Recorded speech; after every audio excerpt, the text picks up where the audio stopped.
Dr. Elena Vasquez pressed her palm against the cool metal of the observation deck, watching the binary stars dance their eternal waltz beyond the reinforced viewport. The research station Kepler-7 hung suspended in the void between worlds, a sanctuary of science where humanity pushed the boundaries of xenobiology. For 3 years, Elena had called this place home, studying the microscopic mysteries that drifted through space like cosmic dust.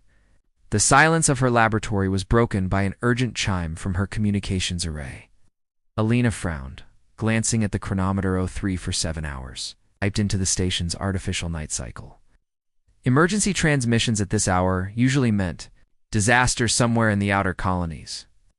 She activated the receiver, expecting the familiar crackle of human distress signals. Instead, a voice unlike anything she'd ever heard filled the lab, melodic yet desperate, speaking in harmonics that seemed to resonate through her bones.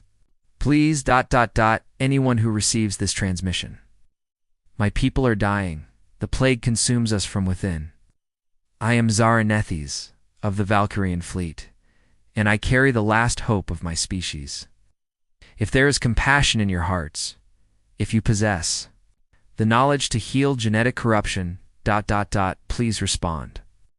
Elena's breath caught in her throat. First contact protocols flooded her mind. Report to command, establish quarantine procedures, notify the colonial authority. But something in the alien's voice, a raw vulnerability that transcended species barriers, made her hesitate. The transmission continued, weaker now. I have analyzed your biological signatures from intercepted communications. Your species shows remarkable genetic stability. The plague that destroys my people, It might be stopped through symbiotic bonding with a compatible genome. I know this sounds impossible, but our children, the hybrid offspring, could carry immunity forward. Elena's hands trembled as she reached for the transmission controls. Every instinct screamed that this was beyond her authority, beyond protocol, beyond reason, yet she found herself opening a channel. This is Dr. Elena Vasquez aboard Research Station Kepler-7, she whispered into the void. Ow. I'm a xenobiologist. I hear you, Zara Nethes. Tell me about this plague. The response came immediately. Flooded with relief, you answered. It begun to lose hope. The plague, it corrupts our cellular structure. Without genetic diversity, without new bloodlines, we face extinction within a generation. My body is already failing, but if I can reach you, how long do you have? Lena asked, already pulling up star charts on her secondary screen. Hours. Perhaps less. The nearest jump point is 17 light minutes from your position.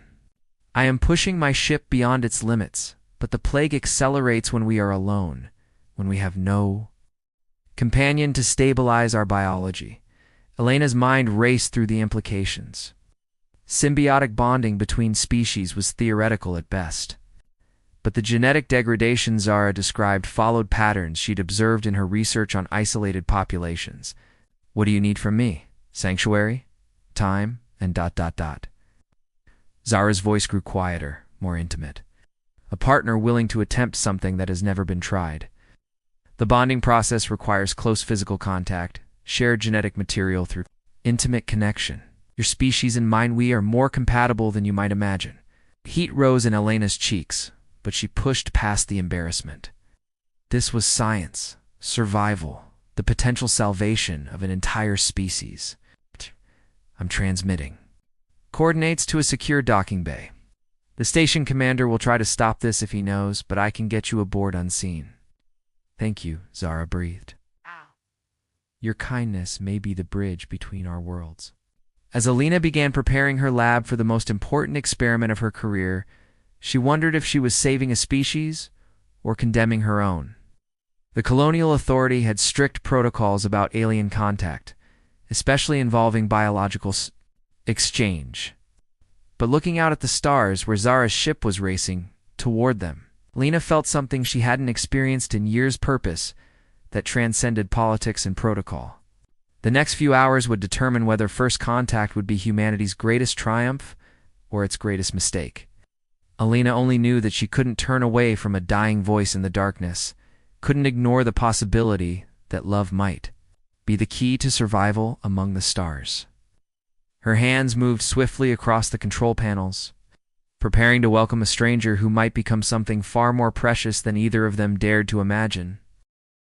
The docking bay's atmospheric recyclers hummed, their mechanical lullaby, as Alina watched the sleek alien vessel slide through the magnetic field barrier. Zara's ship was unlike anything in human design, organic curves that seemed grown rather than built, its hull shimmering with bioluminescent patterns that pulsed like a heartbeat.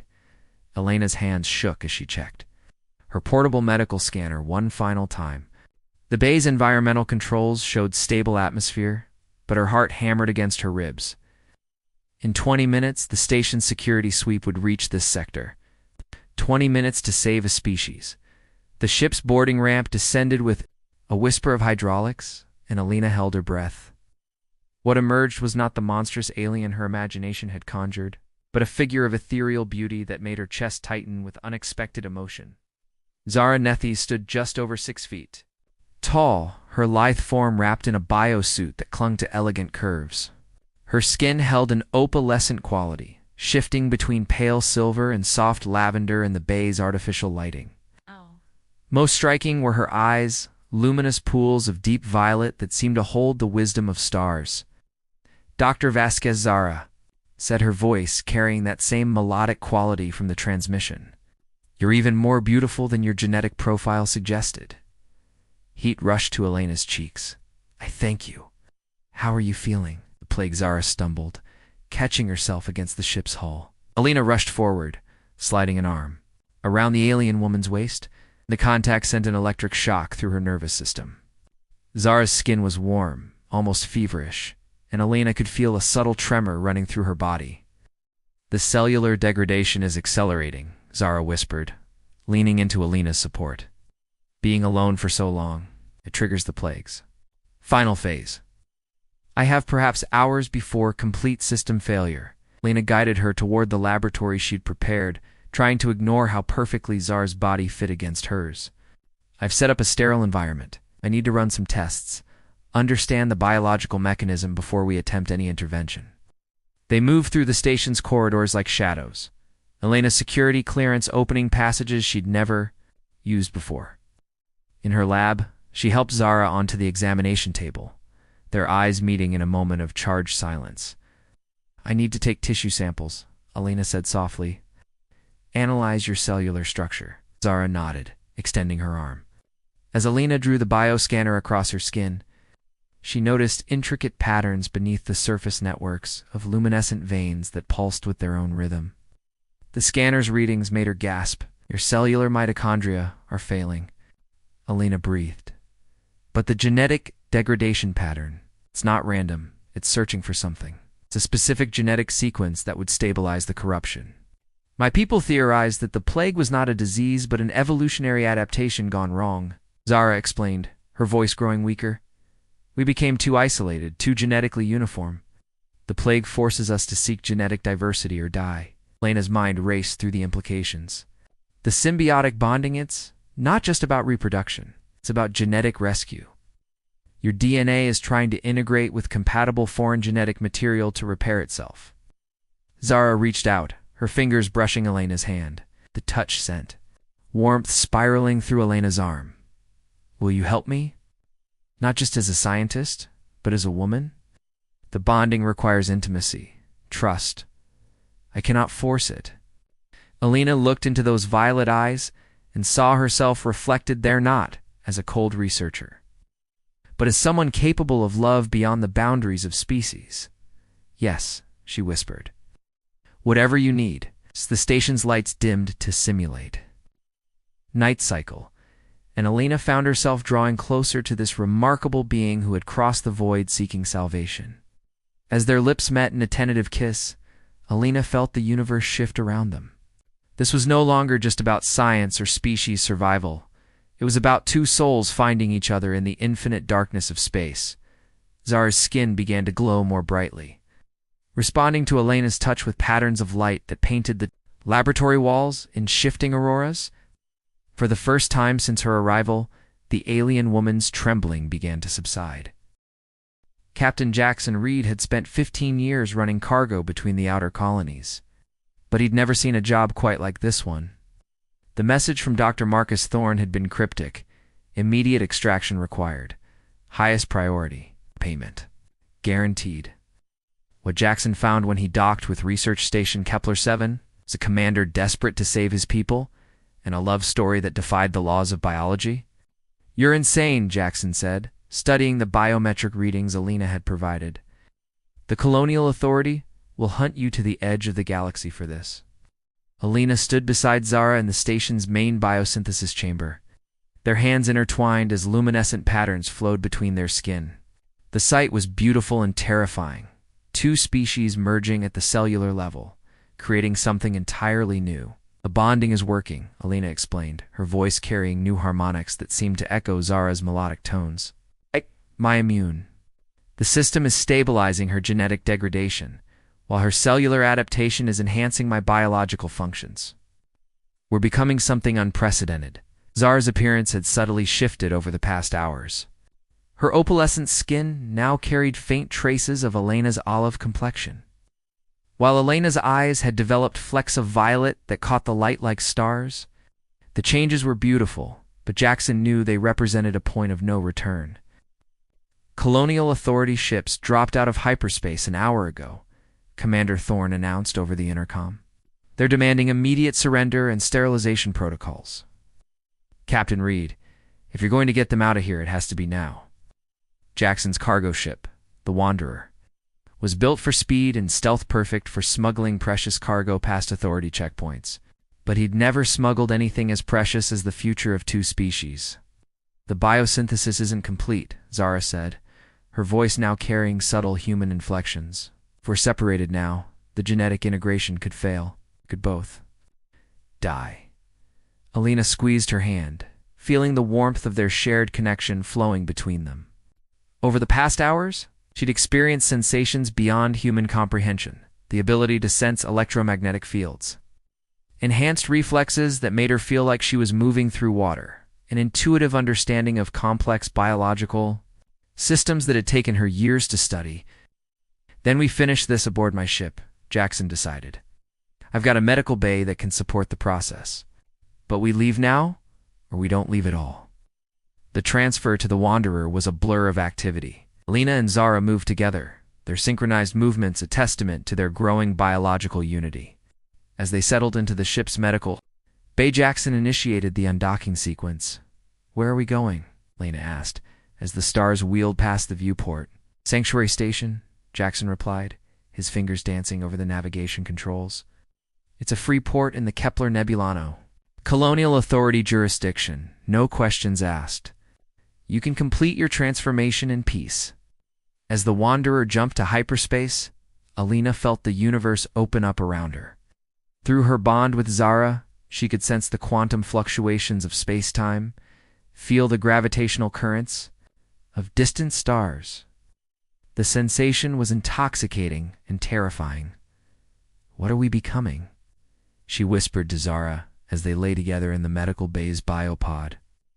"Something new," Zara replied, her lips brushing Elena's forehead. "My people called it the Great Convergence, the moment when two species become one. But we never imagined it would feel like this."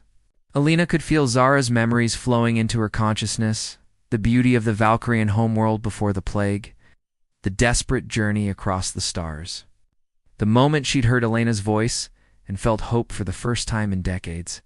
In return, she shared her own memories, the quiet dedication of human scientific pursuit, the wonder of discovering new forms of life, the loneliness of space that had driven her to answer Zara's call.